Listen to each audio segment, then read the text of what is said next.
জীবনের প্রতিটা মুহূর্ত আসলে আমাদের কিছু না কিছু শিখিয়ে যায়। খুব খারাপ অবস্থা, প্রতিকূল অবস্থাতেও কিভাবে টিকে থাকা যায়, সময়ই তা শিখিয়ে দেয়। তার কারণ হচ্ছে, জীবনে ভালো খারাপ যাই আসুক না কেন, আপনাকে আসলে শিখিয়ে যায় কিছু না কিছু। তাই আমাদের উচিত ভালো খারাপ যেটাই আসুক সেটাকে হাসি মুখে ওয়েলকাম করা। আসসালামু আলাইকুম, কেমন আছেন সবাই? আমি এশা। ওয়েলকাম টু স্টোরি অফ এশা। ঢাকাতে এখন এতটাই শীত পড়েছে যে আমার মনেই হচ্ছিল না উঠে রান্নাঘরে আসি, কিন্তু কিছু করার নেই, আসতে তো হবেই। গতকাল রাতে হাজবেন্ডকে দিয়ে কিছু সবজি আনিয়ে রেখেছিলাম। যে ঠান্ডা পড়েছে, সকালে উঠে এখন আর একটু ইচ্ছা করছে না যে বাজারে যাই। যদিও সে বাজারে খুব একটা বেশি পাকা না, তারপরও আমি বলে দেই যেটা যেটা বলেছি খালি সেটাই আনবে। যা হয় আর কি, একা হাতে সংসার সামলাই তো, অন্য কিছু করে দিলে সেটা খুব একটা বেশি পছন্দ হয় না। যাই হোক, সবজিগুলো রাতে এভাবেই রেখে দিয়েছিলাম। এত ঠান্ডা, কোনো কাজই করতে ইচ্ছা করছে না। শুধু মনে হচ্ছিল মা থাকলে মনে হয় ভালোই হতো, একটু সময় নিয়ে ঘুমাতে পারতাম। এই আমি এত শীতের মধ্যে উঠেও যখন সংসারের সব কাজ করি, একটু একটু করে সংসারের সব কিছু গুছিয়ে নেই, মাঝে মাঝে নিজেকে বেশ অচেনা লাগে। কারণ স্কুল, কলেজ, ভার্সিটিতে কিছু করিনি বললেই চলে। ভার্সিটিতে যা একটু করলেও স্কুল কলেজে কিছুই করিনি। নানুর কাছে মানুষ হয়েছি, বাসায় হেল্পিং হ্যান্ড থাকতো পার্মানেন্ট, মা বাবা, বলতে গেলে দুনিয়া সম্পর্কে এতটাই অজ্ঞ ছিলাম। মাঝে মাঝে আমি সেসব কথা মনে করি আর একা একাই হাসি। কত বোকাই না ছিলাম, কত অচেনাই না ছিল এই বাস্তব জীবন।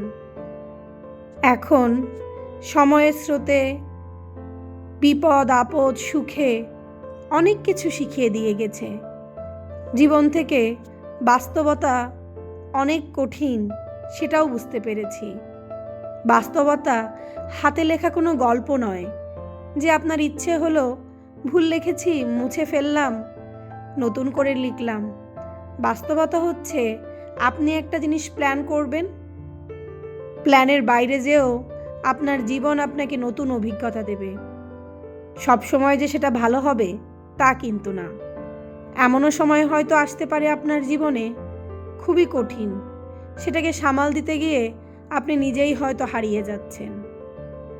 তাই ভিডিওর প্রথমেই বললাম, জীবনে ভালো খারাপ যেটাই আসুক সেটা আমাদেরকে শিখিয়ে দিয়ে যায় জীবন সম্পর্কে, বাস্তবতা সম্পর্কে।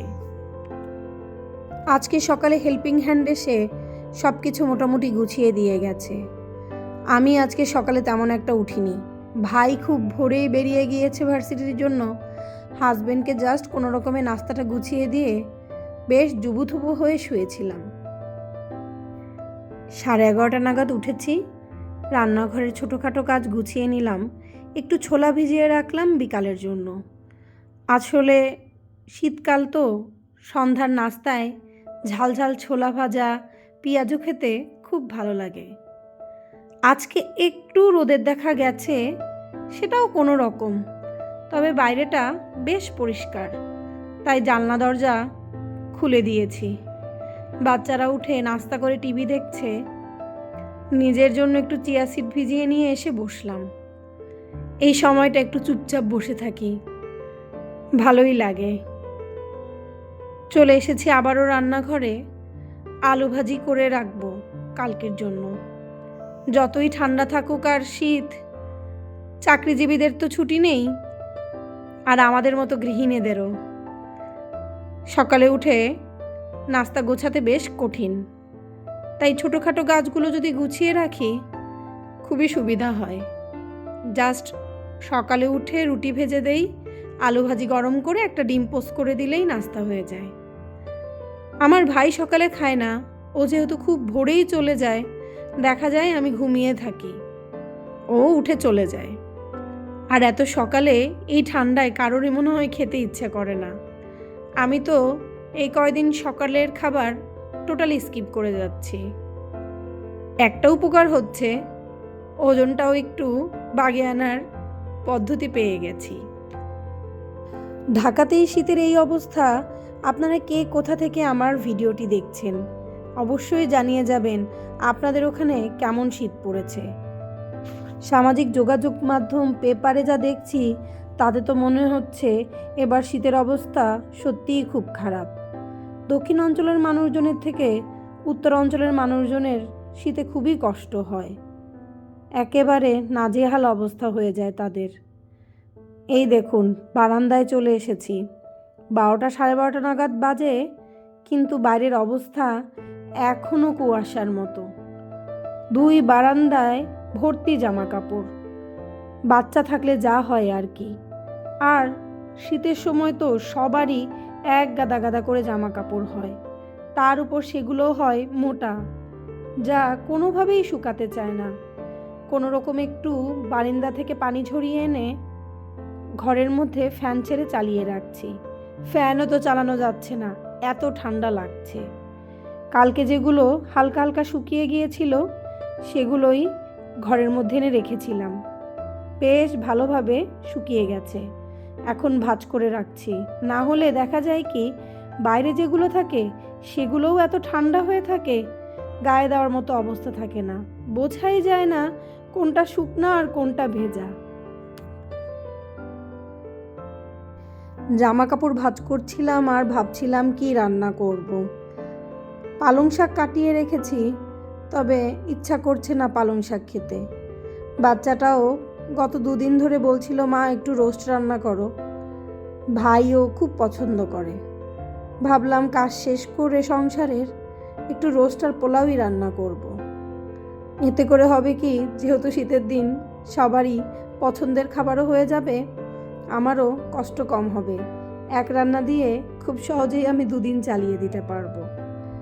আমার বাসার মতো কার কার বাসায় রোস্ট আর পোলাও সবসময় সুপারহিট। আমার বাসায় এই খাবারটা হলে কারও কোনো না নেই। বিছানাটা একদম বরফ হয়ে আছে, একটু ঝেড়ে রেখে যাব। বালিশগুলো নিয়ে গেছে আমার 2 ছেলে, ঘরের মধ্যেই সারাদিন থাকছে, তো ঘরের মধ্যে এটা সেটা দিয়েই খেলাধুলা করছে। বালিশ নিয়ে মনে হয় অন্য বিছানায় যে ঘর বানিয়েছে। কিছুই বলছি না, তার কারণ হচ্ছে এত ঠান্ডায় আমরা বড়রাই বেশ অসুস্থ হয়ে পড়ছি, বাচ্চাদের অবস্থা তো আরও খারাপ। বিরক্ত হয়ে যাচ্ছে সারাক্ষণ ঘরের মধ্যে, তার উপর প্রচণ্ড ঠান্ডা। আমি তো আল্লাহ আল্লাহ করছি যেন বাচ্চা দুটো সুস্থ থাকে, কারণ গত বছরের আগের বছর আমার ছোট ছেলেটা ঠান্ডায় এতটাই অসুস্থ হয়ে গিয়েছিল, পুরো ইনফেকশন হয়ে গিয়েছিল। হাসপাতালে থাকতে হয়েছিল প্রায় 8 দিনের মতো। এর জন্য ঠান্ডা আসলে আমি বেশ ভয় পাই। আমার ছোট বাচ্চাটার ঠান্ডার একটু ঝোঁক আছে, এদিক থেকে সেদিক হলেই ওর নাকটা বন্ধ হয়ে যায়, হাঁচি হয়, গলাটা ব্যথা করে। তাই ঠান্ডা আসলে খুব চেষ্টা করি সাবধানে রাখার। গতদিন যে রসুনগুলো ব্লেন্ড করে রেখেছিলাম সেগুলোই এখন টুকরো করে উঠিয়ে রাখছি। এটুকু প্লেটে থাকছে, এটা দিয়েই আজকে রান্না হয়ে যাবে। এই টুকরো করে রাখাতে বেশ সুবিধা হয়, রাঁধতে গেলে আগে থেকে বের করার কোনো ঝুট ঝামেলা থাকে না। রান্নার সময় জাস্ট এক টুকরা বের করে নিলেই হয়ে যায়। আসলে নতুন নতুন সব ইলেকট্রনিক্স জিনিসের কারণে আমাদের জীবন কতটা সহজ হয়ে গিয়েছে। আগে কিন্তু এমন ছিল না। নানি দাদিদের জীবন সত্যিই খুব কষ্ট ছিল। প্রত্যেকটা তরকারির জন্য আলাদাভাবে রসুন, আদা, পেঁয়াজ, মরিচ বেটে নিতে হতো।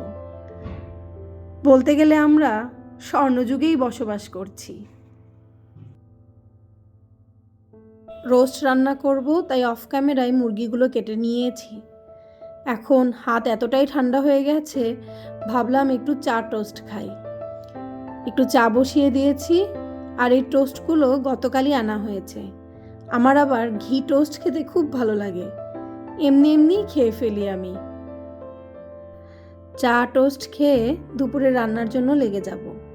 দুপুরে আমার অত ঝামেলা থাকে না, বাসায় কেউ থাকে না তো, তাই দুপুরটা আমি বেশ রিল্যাক্সে কাটাই। যাই হোক, ভিডিওটা দেখতে দেখতে যারা এই পর্যায়ে চলে এসেছেন তাদের কাছে একটাই চাওয়া, আমার ভিডিওটা যদি ভালো লাগে, আমার কথার সাথে যদি আপনারা একটু রিলেট করতে পারেন, তাহলে অবশ্যই আমার ভিডিওতে একটা লাইক, কমেন্ট এবং আপনার ফ্রেন্ডস অ্যান্ড ফ্যামিলির সাথে এই ভিডিওটা শেয়ার করতে ভুলবেন না। আপনাদের ভালোবাসা আমার এই ছোট্ট চলার পথের একমাত্র শক্তি।